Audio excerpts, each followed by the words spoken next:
Welcome to the Curiously Good Book Club here at Vic Books. My name's Baz Macdonald, and today we're reading The Fierce Little Woman and the Wicked Pirate, written by Joy Cowley and illustrated by Sarah Davis.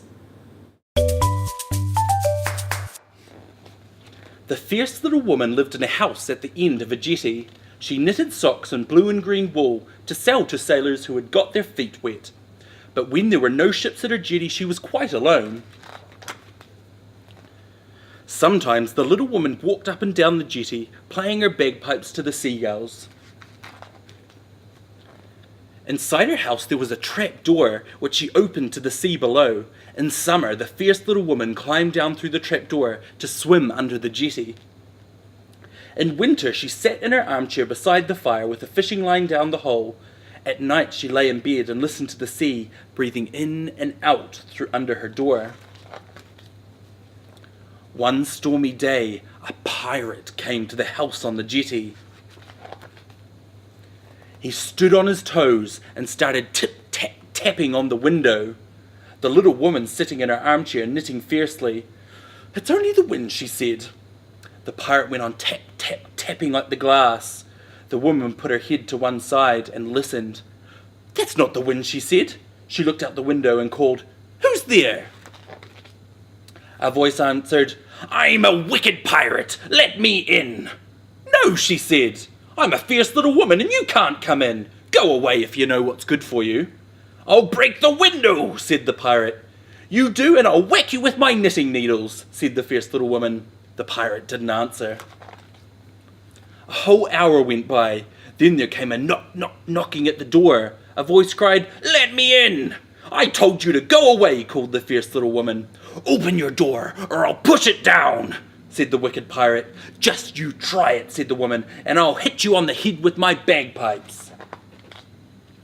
The pirate stopped knocking, and 2 hours passed. The little woman listened.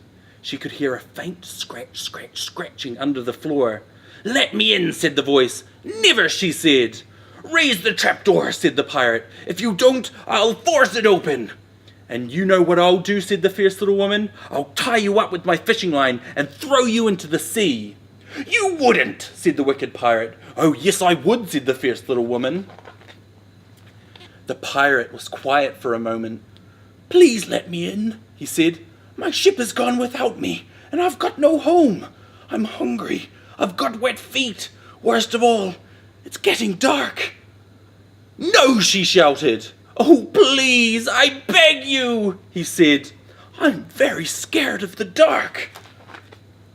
The little woman put down her knitting. Very slowly she opened the trap door, and the pirate came through, dripping seawater on the carpet. She made him put his wet boots in front of the fire, then she gave him a new pair of blue and green socks. "I didn't know a wicked pirate could be scared of the dark," she said. The pirate wriggled his toes in his warm socks. "I didn't know a fierce little woman could knit so fine," he said, "or live in such a cosy house. Tell me, my fierce little woman, would you consider being my wife?"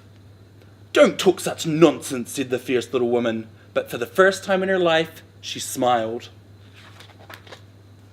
So the pirate and the little woman were married. They live in the house on the jetty, and now they have 3 children who are never fierce and only sometimes wicked. In the summer, they all climb through the trapdoor to swim in the sea. In winter, they sit by the fire with fishing lines down the hole. At night, they listen to the sea breathing in and out under the floor, and once in a while, the little woman plays them a lullaby on her bagpipes so they won't be scared of the dark.